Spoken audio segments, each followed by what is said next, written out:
Hello and welcome to the GrowCFO Show. I'm your host, Kevin Appleby, and today I've got Dan Wells with me. Dan's the founder of GrowCFO, as you probably well know. And Dan, before we get started, we've got an announcement. We have, Kevin, and hi everyone. It's great to speak to you. So yeah, we are relaunching the Situation Room, which is something we did in the early days of GrowCFO. It's very, very popular, but we sort of hit a bit of a busy period, so we paused it for a couple of months, but we're really pleased to bring it back.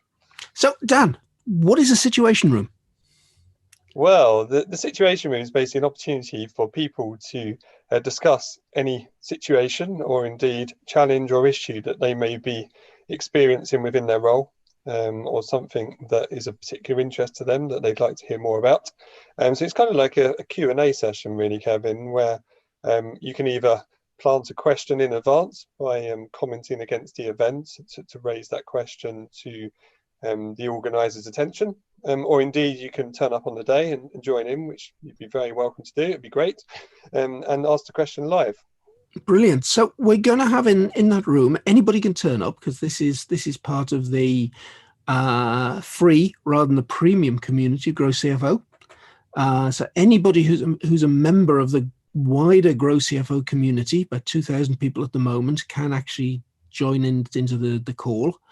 And who's going to be in there, as well as who are we going to guarantee is going to be in there? Because if people want to ask questions, we need people to answer them. Absolutely. I mean, we expect most of the questions will be relevant to the finance leader community. So we're going to make sure that there are experienced CFOs in there who have kind of been there and done it before. And we can't guarantee that we'll know the answer to every single question. Some we may need to go away and indeed ask the wider community who's experienced it before. But generally speaking, there will be one or two members of the GrowCFO management team who, between us all, I think last time we checked, Kevin, it was around about 70 years of combined CFO experience. That's making me feel old, Dan. You're still young, Kevin, despite your big birthday yesterday. Don't tell the world about that big birthday yesterday, Dan. I'm trying to keep that quiet. We won't mention the number, but yeah. No, it's not every day that you're 60, I know. Happy birthday, Kevin. Thank you, Dan. But yeah, so there'll be a couple of members of the GrowCFO management team there. But actually, as well, we are hoping that each session we have at least one member of your GrowCFO steering committee, which is made up of experienced CFOs. And indeed, history tells us from running this in the past that actually we get quite a lot of other experienced people dial in as well. Yeah, absolutely. So it's going to be the usual format. It's going to be a Zoom call. If you go into the GrowCFO community, or either directly from the website or from your Mighty Networks app on your phone, you'll find the Situation Room in the events section. And we talked about this being a Q&A, and we talked about the ability to ask the question in advance. So below every event in the Mighty Network is the ability to leave comments. So we thought the easiest way, if you want to ask a question in advance, and let's face it, if you ask the question in advance, we've got more chance to go and look and think about an answer and prepare something. Please just ask the question in the comments. So we're kicking this off on, the first one is going to be Thursday, the 5th of November at 12 o'clock. So you can go and sign up to attend in the events section in the community. And Dan and I are both looking forward to seeing you there. And we're going to see, well, we see how popular the first one is, but rather than this be a weekly event, we're going to do it probably every 2 weeks. It'll always be on a Thursday. It'll always be at 12 o'clock, but every 2 weeks. So the first one on the 5th of November, and then gets his maths right. It's being an accountant, he was never any good at sums. The next one will be on the 19th of November. So thoroughly looking forward to it, Dan. But that's not what we're going to talk about today, is it? We were talking earlier that there are some interesting challenges in becoming a CFO. And numerous ways you can do it. So, Dan, let's think about some of those routes that you can have to CFO and what the best one is, if indeed there is a best one, and what the advantages and disadvantages are of each. So I don't know, we could kick this off that says, well, I remember talking to Andrew Waters 3 or 4 weeks ago on the show, and Andrew was talking a lot about internal promotions. Do you think an internal promotion to become a CFO is a good way to get to the job? It's a really interesting topic, Kevin. I mean, I'm not sure whether people want to hear what I think or if they want to hear what the community thinks, but we did actually do a community poll on this a few months ago, and we had a huge number of responses. And actually, we asked people, what do they think is the best route to becoming a CFO? And 52% of respondents said internal promotion. So just over half the people, which I certainly found really interesting. Yeah. So internal promotion, so that probably means you've been head of finance, financial controller, something like that, and you've moved up into the CFO role, correct? That's correct, Kevin. So Dan, I know we've got the future CFO training program running, and we must have had over 100 people in there so far. So how does that bear out in that community? How many of those folk do you think are looking for that internal promotion route?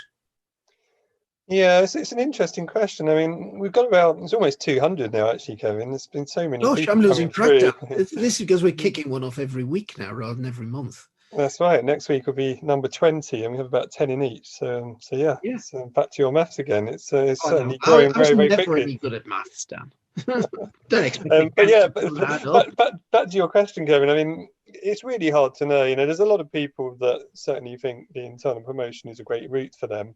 And I think anyone would be daft to count themselves out of that opportunity if it does come along. But there are a lot of people sitting there who maybe are looking at their boss and thinking that they're probably not going anywhere soon. And so actually they do need to keep themselves open to different options. But I would certainly say the figure of 52% is probably a reflection. It's roughly about half the people thinking an internal promotion is probably their most likely and best route, and the other half probably thinking they need to move into another business. Yeah, I remember that conversation with Andrew saying, well, actually, one of the problems of the external recruitment situation is that nearly everybody that's coming on looking for a CFO is looking for an experienced CFO. And if nobody gives you that first job, where do you get the experience from? So it is that catch-22, isn't it? But let's take that internal promotion, Dan. Now, you've moved up from head of finance. Okay, it's the best route, but it must have challenges. What are the challenges of doing that, do you think? Well, we talk about this a lot in the program, actually, Kevin. It's one of the modules, and I think one of the big challenges that people have, of course, is that when they're stepping up, they're having to find a replacement for their existing role. As you said, many people will be stepping up from financial controller role, but actually some people might have previously been referred to as the head of finance or a finance director, potentially even a divisional FD within a sort of a country lead role, or maybe a big sort of part of the business. So the first thing I think people really need to focus on is making sure that they fill the role that they're stepping up from, and get themselves a really Otherwise, strong number I two. guess that the problem is that the questions that you've always been asked in that old role, you continue to be asked. You're the go-to person for an awful lot of stuff. So how on earth do you create, unless you get that appointment right, how on earth do you create yourself your own space to take on the top role? I think that's right, and it can take a little while to get the right person. Sometimes they come from your team, and it's kind of almost a promotion for several people concurrently. But actually, sometimes you do need to hire in, and that can take time, and people should make sure they take time to get the right person in. It's always tempting to get a clone of yourself rather than someone who might really complement you in terms of different skill sets. But I think back to your question, Kevin, I think one of the other big challenges people have is the perception of them from the leadership team, because actually they need to shake off that perception of them being that junior person, and really convince people actually they should treat them differently now, and think of them as the number one finance leader in the business who's a valued board member. Yeah, and I guess the head of finance is sitting there a lot of the time in the back office. A lot of the time is the man that's managing everybody else in the finance team and making sure that the the mechanics of that back office work, the transactional processes work, the management accounts get produced on time, and suddenly he's got a whole new world of how does he become the strategic business partner to the CEO? How does he step up and take on the much more commercial role of dealing with customers and suppliers, investors, and so on? So the perception of that person is going to be a big one. It certainly is, and actually, it's interesting what you've described there, Kevin, because a lot of the things you've talked about, what they've probably done up until that point in time is actually looking backwards, focusing on things that have already happened. And indeed, that certainly would have been the case for the majority of their studies, if they did go down the accounting route, for example. And also, a lot of people have come out of practice in the past, for example, as an auditor. Again, a lot of that is focusing on the past. So I think people find this a real challenge, actually, because you've got all these different dynamics suddenly changing and hitting you at the same time. We find a lot of people in this scenario actually really benefit from one-to-one mentoring from someone who's been there and done it before. And partly it's because they need to learn new skills and just really challenging themselves to think about what are the right objectives, what are the right things that they need to be building into their career development plans. But actually some of it's about confidence as well, because for the first time you'll be sitting there in the boardroom surrounded by these really, really impressive people. Often they'll be a lot older than you, they'll be a lot more experienced. And you really do need that sort of one-to-one mentoring to just help you build up that belief and confidence that you are a really valued member of that team that has lots to offer. Yeah, absolutely. Absolutely. I can totally see that.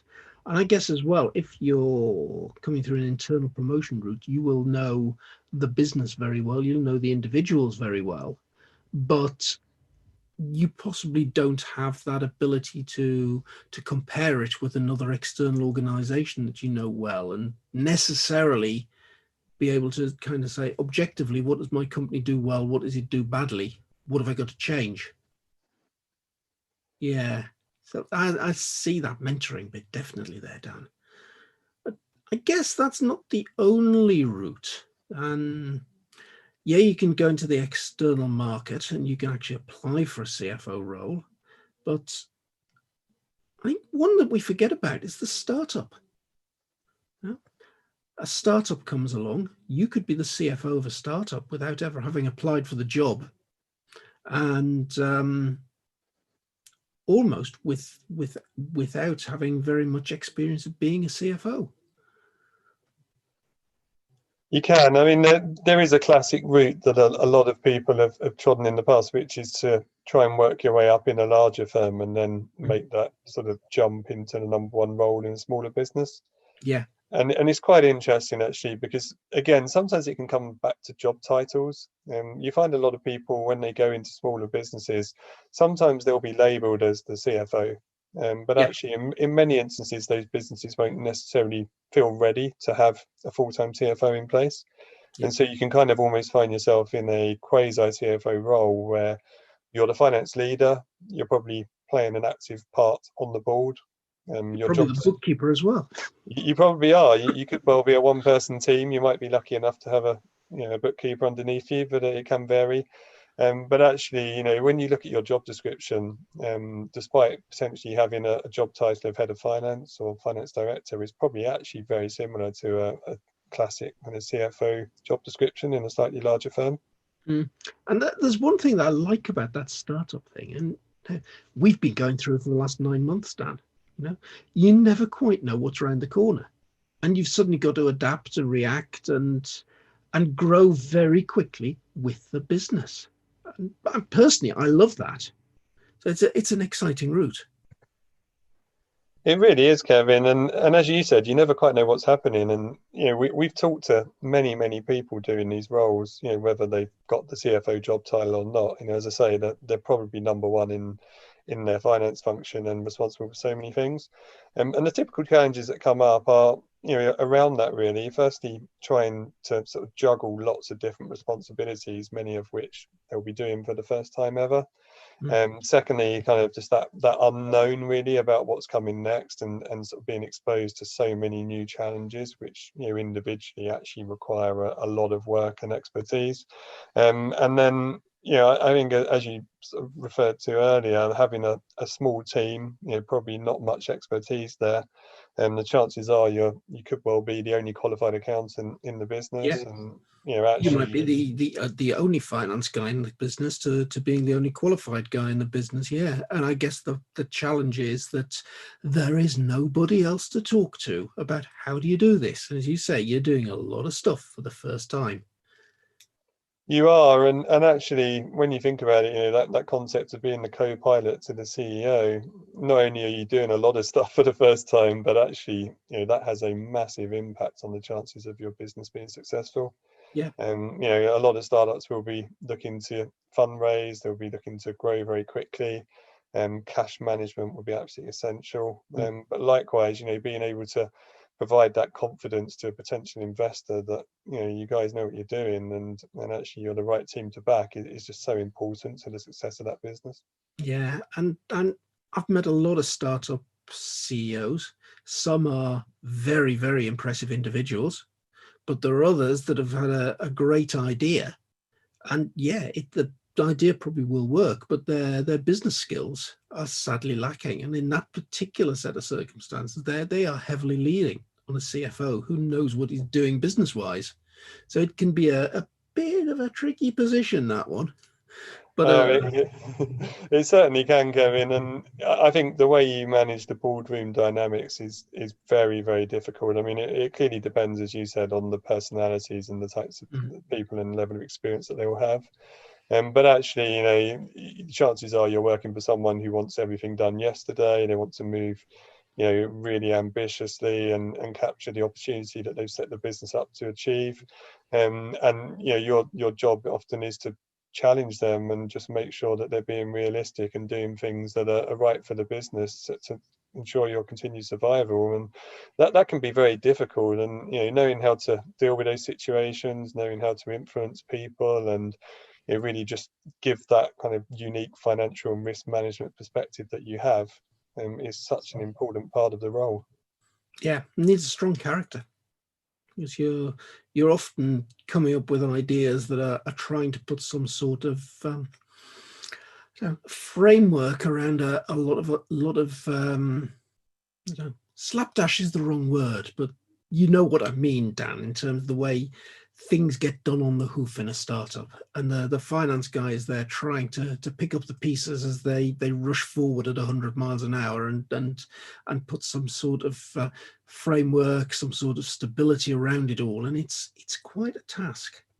And I suppose another way you come through that startup, though, Dan, is as a more junior finance person. And I know a lot of startups that haven't had a CFO in the first instance, and there's a board of directors, a leadership team that's probably a CEO, a COO, maybe a techie guy, and they've formed the business because they've come up with the idea together. They know each other, therefore they're the directors, and they realize they need an accountant behind the scenes. So there's somebody much more junior in maybe more of a financial controller role. I suppose one way into CFO is have that financial controller role and be there and say, hey guys, look at me, you need a CFO now. Absolutely. I mean, it's a really interesting route, because you do see a lot of people go down this route. And again, we've got a lot of people in the Future CFOs program who are currently sitting in that kind of role in a startup business that's kind of moving towards a scale up. And a lot of the challenges are quite similar to what we talked about before, trying to do it maybe in a slightly more developed firm, but still in a relatively small finance function.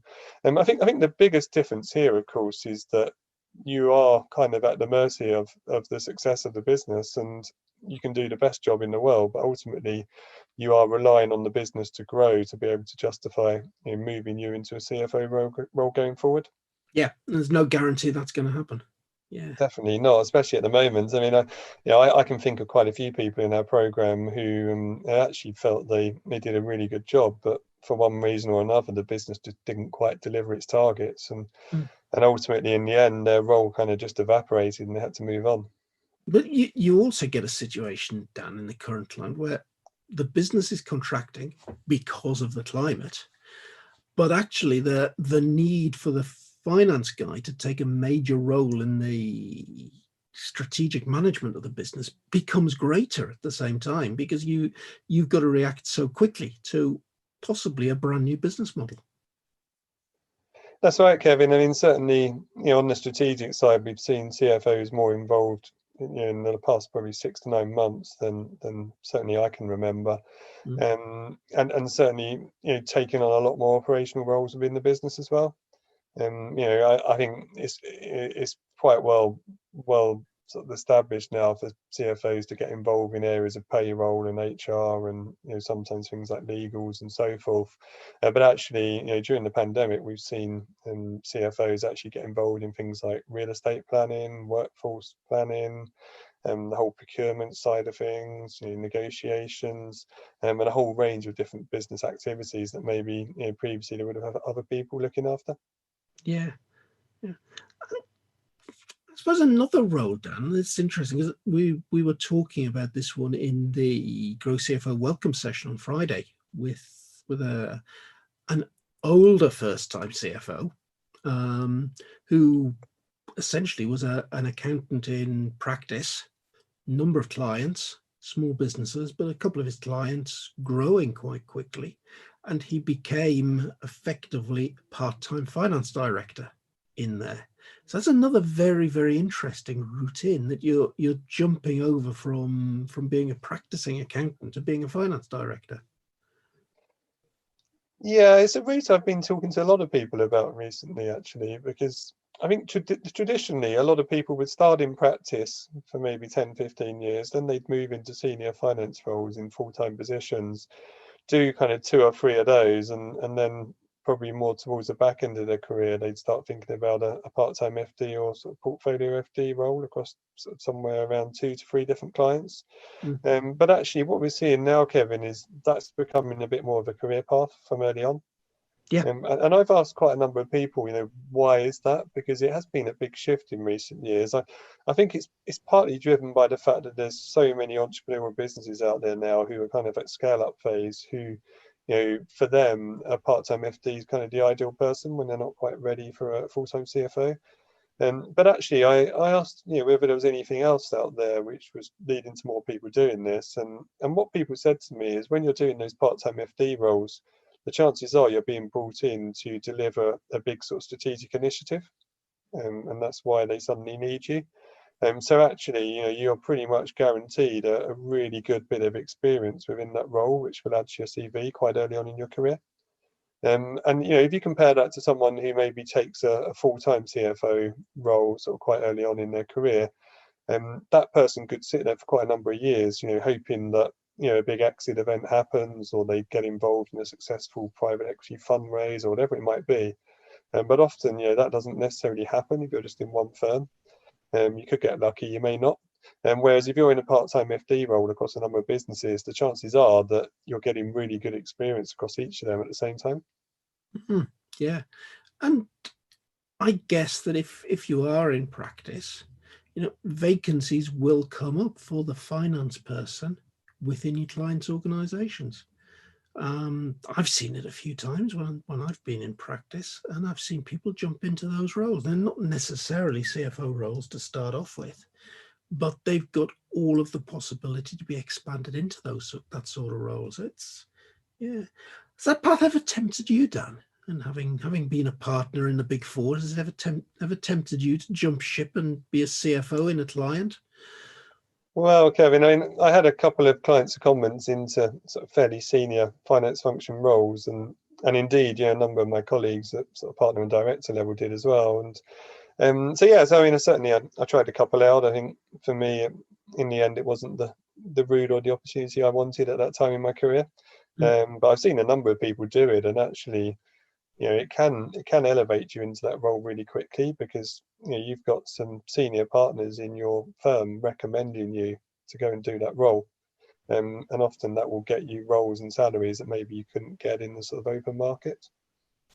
Yeah, absolutely. And I suppose I've thought of it once or twice, and the thing that always gets me personally is there's a kind of boredom factor with routine. That's why I've always liked consulting projects, because you go and you become part of the client for maybe 3 months or 6 months. You sort the project out, you really do work with them, understand the business, but then you say at the end of 6 months, right, that's it, I'm moving on to the next project. And that's always given me a huge amount of new motivation to do that, just as you're kind of getting into the client's way of doing things and effectively going native, and now you can jump off and you can go do something completely different. So yeah. It's definitely a different model, isn't it, with pros and cons. I mean, the day rate will probably equate to more than an annual salary, and you may get slightly more flexibility, but at the same time, you probably don't get an equity share of a big transaction, and roles Exactly. can suddenly dry up quite quickly. So I think it's a different model for someone maybe with a slightly different mindset from wanting to do a full-time salary role. Yeah, and we've talked about all of that, Dan, without ever talking about the go find a recruitment agent and start looking for that headhunter to find you the role. Does much of that happen these days? We've talked about all these different routes, and I know an awful lot of roles are just sorted out purely by networking. What do you think the percentage of folk that find that first CFO role through that old-fashioned recruitment route actually is these days? Oh, I wouldn't want to speculate on the percentage, Kevin, but I do know that there's still obviously a massive role out there for recruiters and headhunters. And actually, I think the biggest shift nowadays is actually probably get less people applying for advertised roles. I think you're probably more likely to get a firm go and hire a headhunter to effectively scan the market for the right kind of people. So those roles might not necessarily ever be advertised. It might just be a case of the headhunter, looking at certain parameters or word searches within LinkedIn to see who crops up, and then trying to shortlist a number of candidates to take through a process. Certainly, I know various colleagues of mine who I've been in a kind of mentoring position with, and they've said, "Oh, Kev, I've had this headhunter on the phone about this role. What do you think?" And it does seem to happen a lot of the time that roles aren't advertised and people are approached. Certainly Appleby Jr. has had that 2 or 3 times. I'm not sure if that's how his current position actually emerged, but we've had that conversation on a number of occasions. That's kind of, "Dad, what do you think about this?" Yeah, I mean, I think certainly the lessons I'm hearing from the participants in the cohorts program is that it's really important to make sure your LinkedIn profile does you justice. Not just in terms of keeping it up to date, but also in terms of the activity and the things that you're posting on there. Because actually most people only tend to do this when either they're in between roles or they're desperately looking for something, which actually can be quite a difficult time to really promote yourself to somebody. Whereas if you're doing it the whole time, in particular when you're doing a really good role, that's your kind of opportunity to really show off what you're doing and impress other people to want you even more. That's the hardest lesson, actually, I think, to learn about marketing yourself. You only ever really think about marketing yourself when you need that next role. You should be marketing yourself when times are good. This is true of the business owner as well. You should be marketing yourself when the order book's full, not when the order book's empty. Marketing yourself when the order book's empty just looks like desperation, in my view. Absolutely. I mean, I'm a big believer. You've got to play to your strengths, and when things are going well for you, you've got to do it in the right way. But that's the time to make noise and really show what you're doing, and then actually that's probably when you're most likely to get snapped up by somebody else. So interesting. As this podcast gets released Thursday morning, 7:30, later on today, imagining it is Thursday now, Dan, I know we're recording this a couple of days before, I'm actually running a webinar along with Andrew Waters I think it's the first 10 cohort groups, and we're talking about exactly that point, branding yourself and networking, in particular, looking at how do you use LinkedIn to your advantage. So that's going to be a fascinating session, I think. I know I've spoken to Andrew, and Andrew's got some really, really good branding points to bring out. And there's an awful lot you need to know about LinkedIn that doesn't first meet the eye.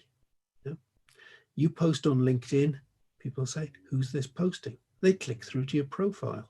So your profile needs to be a sales page. But never mind. If you're in a cohort, you'll find out an awful lot more about that when you come to do the workshop with Andrew and I the next time we do it. That's right. I think we've already got around 60 to 70 people signed up from the first 10 cohorts, which is great. And there'll be a recording available to those premium members as well. So really looking forward to that session. Yeah. So Dan, we're kicking off those future CFO cohorts every week at the moment with 10 to 15 people. So if you're not currently in GrowCFO and you're interested in that, and go across and have a look on our website at growcfo.net. And there's a page on there that talks about the whole program, that talks about the online self-paced learning that you can do around the 9 modules in there, talks about the cohorts and how they work. Yeah. And if you want to get in touch with Dan or myself and talk about it. But Dan, we talked about mentoring as well. You've actually managed to land that CFO role, and it's a real challenge. So how does the mentoring side of this work? Well, so mentoring, I mean, it can be for either people who are trying to get support in making that journey across into the role for the first time, or indeed, as you said, Kevin, people that have landed the role and really need help to make a big impression and be very impactful from early on in that new role. And so we've got a selection of really experienced mentors who have all sort of been there and done the role many years over. And the way it works is that people can decide who they want to have as their mentor based on the experience that they've got and sort of cultural fit that you have when you connect to them. So if people are interested, they should come to us, tell us a bit more about what it is you're looking for, or any specific reasons why you want mentoring. We've kind of got a set sort of idea of the types of things that typically come up that people need help with. So we've got a program that we can happily work through with you. But alternatively, it's completely open for you to design it to whatever you need it for as well. So we cover a lot on the personal side of things, making sure that you feel really confident and resilient to be out there and achieve your full potential. But at the same time, it's focused on a number of different areas of the role. Most people, they go for monthly sessions of about an hour each. You can do 90 minutes, but most people do monthly for an hour, and they feel that's kind of the right level of frequency to really have deep, meaningful conversations each time. So the best way to do that, Dan, I guess, is join up to the free network, join the community. Once you're in the community, you can chat one-on-one to myself, to Dan, to Catherine, to Stuart, who are 2 of our main mentors, and to other folk. And mentoring is a very personal thing. So you need to get to know the potential mentor. There's a chemistry element to this, isn't there, Dan? So it's about know, like, and trust, isn't it? So come in, if you're thinking about mentoring, come in and join GrowCFO, get to know some folk and see if you like it.